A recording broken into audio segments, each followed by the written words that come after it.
게 아니라 도둑이 너무 많다. 허경영은 한 문장으로 사람들의 마음을 흔들 때가 있다. 그의 말 중에서도 오래 남는 명언이 있다. 나라에 돈이 없는 게 아니라 도둑이 많다. 이 말은 단순한 분노의 표현이 아니다. 이 문장은 우리가 너무 오래 당연하게 받아들여온 생각, 즉 나라는 가난하다, 재정이 부족하다, 어쩔 수 없다 라는 말을 정면으로 부정한다. 정말 나라에 돈이 없는 것일까? 아니면 있어야 할 곳에 돈이 있지 않은 것일까? 가난한 국가는 없다. 가난하게 만드는 구조가 있을 뿐이다. 대한민국은 세계 10위권의 경제 규모를 가진 나라다.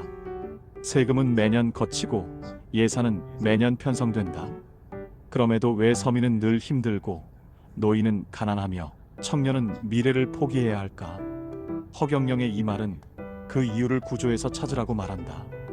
돈이 사라지는 게 아니라 위로 흘러가고 새어나가고 감춰진다는 것이다. 정치, 행정, 기업, 권력, 어느 한 곳만의 문제가 아니라 책임지지 않는 구조 전체가 만든 결과다. 도둑은 꼭 범죄자만을 뜻하지 않는다. 이 명언에서 말하는 도둑은 단지 감옥에 가야 할 범죄자만을 뜻하지 않는다.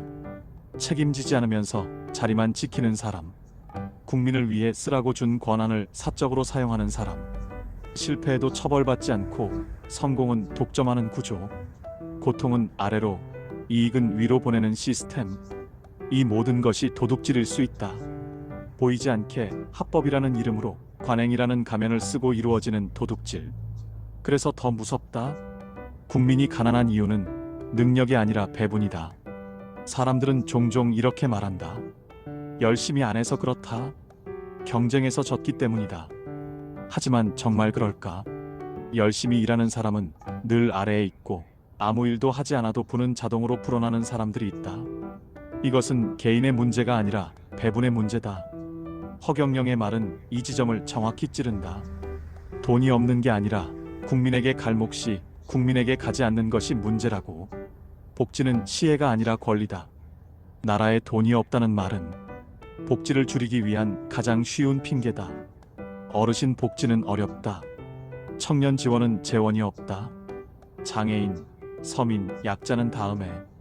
하지만 만약 도둑이 없다면 어떨까? 만약 새는 돈이 없다면, 만약 책임이 제대로 작동한다면 그때도 정말 돈이 없을까? 복지는 베푸는 것이 아니라 국민이 이미 낸 세금을 제대로 돌려받는 것이다. 허경영의 이 말은 복지를 시혜가 아닌 정의의 문제로 끌어올린다. 침묵은 도둑을 키운다. 도둑은 어둠에서만 활동하지 않는다. 무관심 속에서도 자란다. 원래 다 그렇지. 말해봐야 뭐가 바뀌겠어. 정치는 더럽다. 이런 체념이 쌓일수록 도둑은 더 대담해진다. 허경영의 이 한마디가 불편한 이유는 우리 모두에게 책임을 묻기 때문이다. 알면서도 외면하지 않았는지, 보면서도 침묵하지 않았는지. 질문 하나로 시작되는 변화. 나라에 돈이 없는가? 도둑이 많은가? 이 질문을 던지는 순간 정치는 추상이 아니라 현실이 된다. 분노는 방향을 갖게 되고 희망은 근거를 갖는다. 이 말이 명언인 이유는 정답을 주기 때문이 아니라 생각을 멈추지 못하게 만들기 때문이다. 끝으로 허경영의 이 명언은 선동이 아니라 경고다. 비난이 아니라 질문이다. 나라가 가난해서 우리가 힘든 게 아니라면 누군가는 반드시 책임을 져야 한다. 그리고 그 책임을 묻는 일은 결국 깨어있는 시민, 바로 우리에게서 시작된다. 나라에 돈이 없는 게 아니라 도둑이 많다. 이 말이 더 이상 명언이 아니라